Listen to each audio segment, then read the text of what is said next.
Welcome to Aboriginal Art in America, a podcast where each week we spend a few minutes with the work of an Indigenous Australian artist.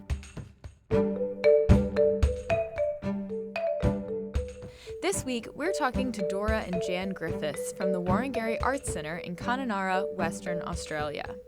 They both travelled all the way to Charlottesville for the opening of their exhibit titled Our Unbroken Line. It's currently on display at the Kluge-Ruhe Aboriginal Art Collection of the University of Virginia. I'm going to hand things over to Henry Scarrett, Assistant Professor of Art at UVA and Curator of Indigenous Arts of Australia at the Kluge-Ruhe. It's really exciting to me that Kluge-Ruhe is able to bring such important artists all the time. It really adds to the collection and it adds to the stories that we're able to tell. I grew up in Perth in Western Australia, and so I was really excited about the possibility that we could have some artists from Western Australia come and visit Charlottesville, Virginia. Western Australia is one of the areas that's not very well represented in the Kluge-Ruhe collection. And I was particularly excited that we could have artists coming from Warringah Arts in Kununurra. It's an art centre that I have long admired, and it's an art centre that has been a really important part of the Western Australian arts landscape. And what's really exciting to me is that a newer generation of artists like Dora and Jan, are really taking that storytelling into their own hands, that they're curating exhibitions, writing catalogue essays, producing videos that help share this really important story with the whole world. I'm going to let you introduce yourself now, Leanna. So my name is Leanna Collier and I'm the manager of Warringah Aboriginal Arts. We are a not-for-profit Aboriginal-owned corporation. We are the oldest continuously Aboriginal-owned and operated art centre in Western Australia and one of the oldest in Australia as well. We were established in the early 1980s by senior artists who wanted a place where they could come together, feel good, talk about culture, hand down knowledge to younger generations, while also producing art and providing an income for their families as well.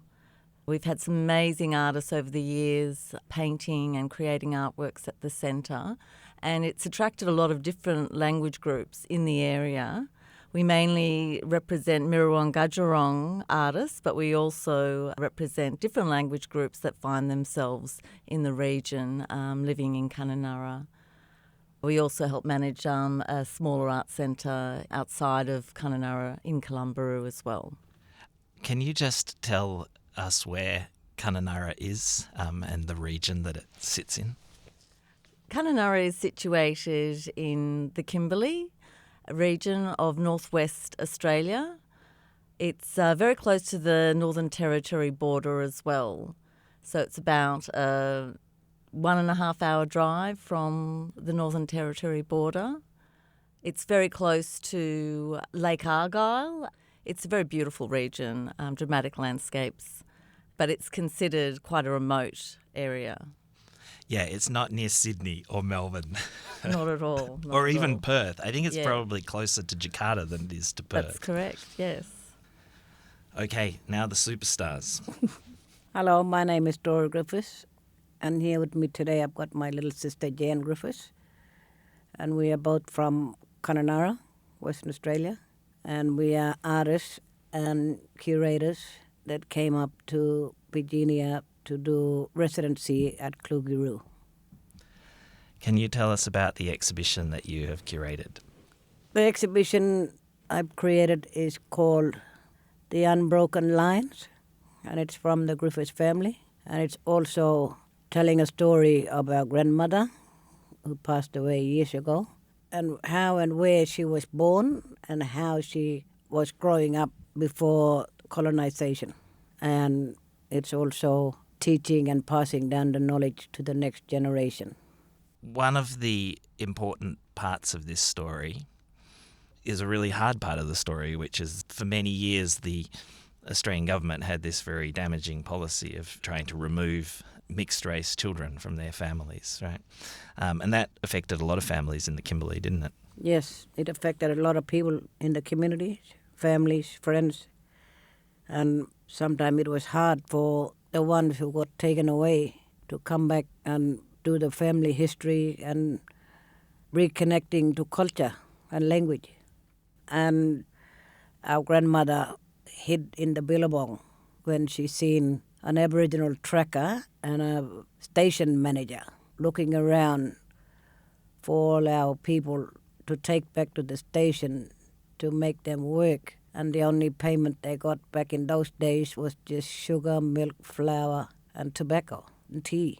And so how does Jan paint that? Because she doesn't paint necessarily the pictures of your grandmother. What do her paintings look like? Her paintings look like water lilies, where our grandmother dived in there and hid from those two particular person that was going on country and looking around. My sister Jan does painting, also ceramics.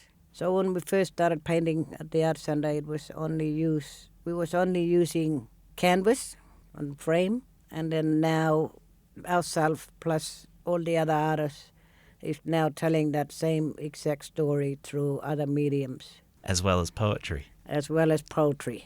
All right, Jan. My name is Jan Griffiths, and I'm an artist. So my paintings I do is our grandmother's story, and it's called History Beneath the Beauty. History Beneath the Beauty is about my grandmother seeing a European man for the first time and a Aboriginal black tracker. And I'd like to read a poem. When our grandmother was a little girl, she had straight wavy hair and didn't have a curl. She would walk to the billabong to collect some food for her family to eat, as it was their treat. One fine day, on her normal walk, she saw something strange. Way off in the distance, it started to change. So she slipped into the billabong and laid very still, hid amongst the beauty of the billabong thrills. She watched the strange men walk past by, searching for something low and high. When the strange man was out of sight, our grandmother got out and ran with a fright. She ran very fast to get to the camp. Full of emotions, she lit up like a lamp. Beautiful. That's beautiful. And so the centre of the exhibition is a big painting by your mother. So could you talk a little bit about your mother's paintings and what an important inspiration your mother is? Our mother is Peggy Griffiths, and our mum paints with ochre, and it's pigments from country. And she mainly paints country landscapes that's telling the story about the history of the country and how our ancestors used to live and survive. So two things that strike me about your whole family's paintings is although you're working from four colours, there's a lot more than four colours in the paintings. Can you tell us a little bit about, firstly, the four colours that you use, but also the way that you get other colours? Because in these paintings I'm seeing greens, I'm seeing blues, there's beautiful pinks. Well, the four colors that we mainly get is like a reddish brown, white, black, and yellow. So we burn the yellow ochre, and it's light red. Sometimes it's when they don't burn it properly, it's orange. And we mix all those colors, and it's like you're mixing acrylic paint. You get all those beautiful colors through ochre. So right at the centre of the exhibition is a painting that you talk about as the most important work in the exhibition, and it's by your mother, Peggy Griffiths. And it's huge and engulfing, and it really sucks the whole world into it. Could you tell us a little bit about this painting? Yes, took her a long time to finish it. Her mum's early days, her art was just painting landscapes. But it took our mum a very long time to talk about her mum. When our mum first spoke about our grandmother, telling her story through art. It was very emotional for her and sad, and the only way she could express and tell the story about our grandmother is through art. Well, as I was curating it, I used to picture what will it look like if it's hanging straight down. So I decided to hang it in a curb. So when visitors have a look at that painting, they can picture how our ancestors used to walk and travel up and down through the hills, ridges, collecting food, water. It makes you look and feel like you there in the painting. And why is it important for you at Warrangari to keep working in different mediums, on different... It's important for us to keep working in those different mediums, but still telling that same story and seeing how you get the landscape and then it's transformed into bush tucker, which is printed on textiles. Doesn't matter what sort of medium that we use, the story is always the same.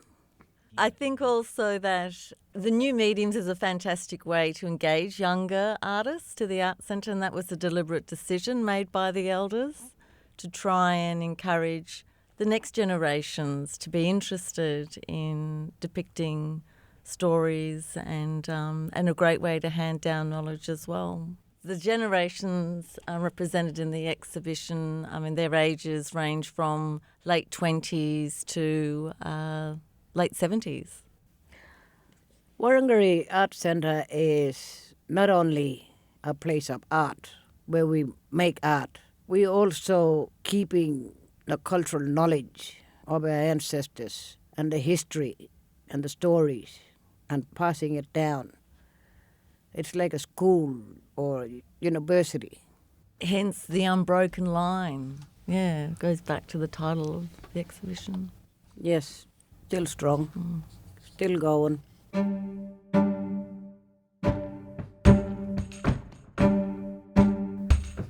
That was Leanna Collier, Jan Griffiths, and Dora Griffiths in conversation with Henry Scarrett.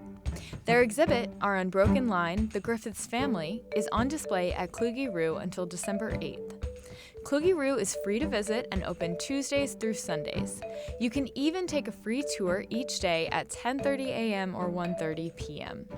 More information at kluge-roo.org.